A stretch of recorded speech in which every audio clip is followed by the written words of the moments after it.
But hey, here's the good news. If you don't eat and you don't need a place to live, then inflation is just a little blip on your radar. Prices continue just to skyrocket.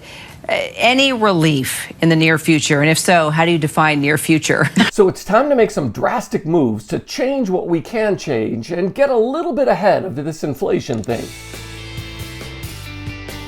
Hi, I'm James Callahan, and this is the Do-Over Show, where we change what we can change, like our money story. Right, exactly. We all want to know. It's hard to say, gas prices had been a bright spot. At least last month, we were getting some relief at the gas pump. And now, of course, we see prices trending higher again, especially in the wake of OPEC's decision to cut production. So you saw in that Matt piece that gas prices are now trending higher. Saving doesn't mean just doing less or doing with less. It means working harder and having more to save for yourself. That is, it's not just that you stop and deny, it's that you find alternatives that benefit you. Now, the list of saving more is pretty obvious, but let's walk through the basics and see if we got a handle on this.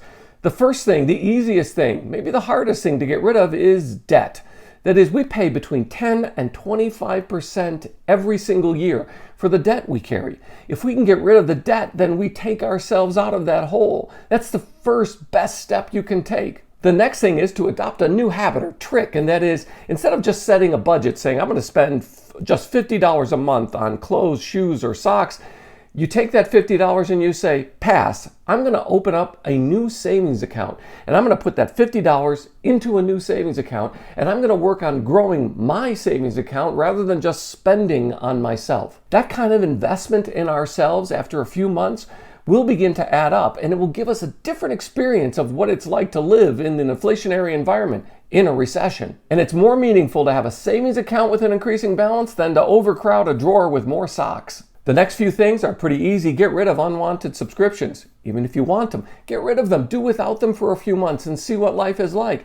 Then the next thing is start to delete and unsubscribe from all those marketing emails that hit our inbox every single day. Don't read them. Don't linger over them. Unsubscribe and delete, delete, delete. Then there's eating at home, making our own damn coffee, learning to eat more modestly, and to entertain more modestly. These are all doable if your ego can handle a little bit more humility. I remember visiting friends who were living on very little, probably living in poverty, and they invited us over generously to enjoy a meal at their home. And while we sat there and ate our fill on a baked potato and about a half dozen toppings and had the greatest time, it reinforced something really important, and that is to live and to entertain modestly is a significant way of keeping up the quality of our life, but not just having to spend money to do so. So what about making more money now? Well, the first and most obvious one is that we would get another job or get a new job.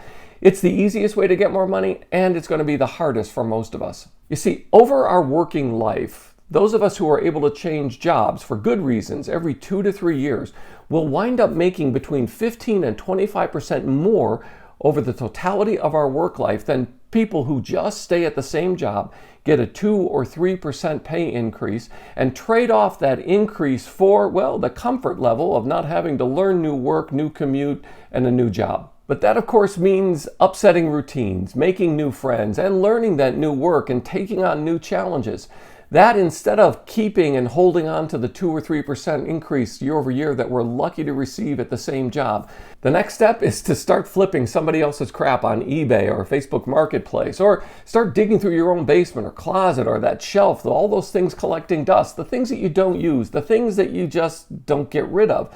There's somebody out there who will probably pay good money if you start to flip your own crap. So here's what you can do. Find some Marie Kondo videos about finding joy in little things. Now, that decluttering approach that she suggests is not simply becoming Amish, and it's not living in this great austerity. It's holding on to things that bring you genuine joy. And they could be frivolous, meaningless things to anybody else, or they could have value.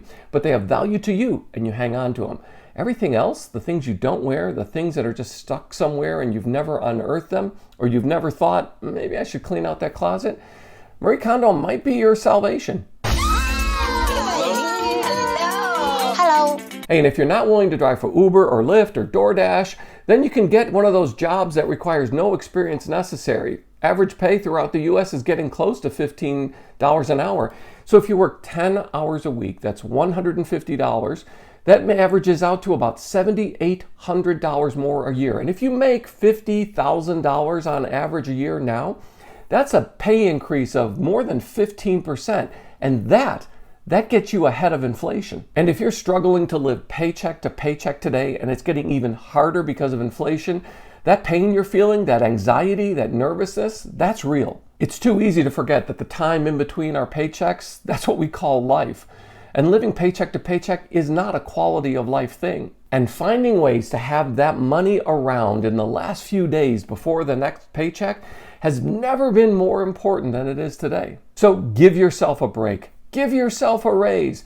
Invest in yourself. Save in ways that actually improve your money story.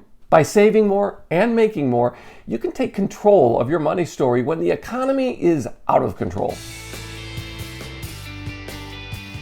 And thanks for being part of the Do-Over Show. Please, could you tap the like button? And while you're down there, how about you subscribe and ring the notification bell so you don't miss the next episode? I'm so glad you found me, and I found you. Thanks.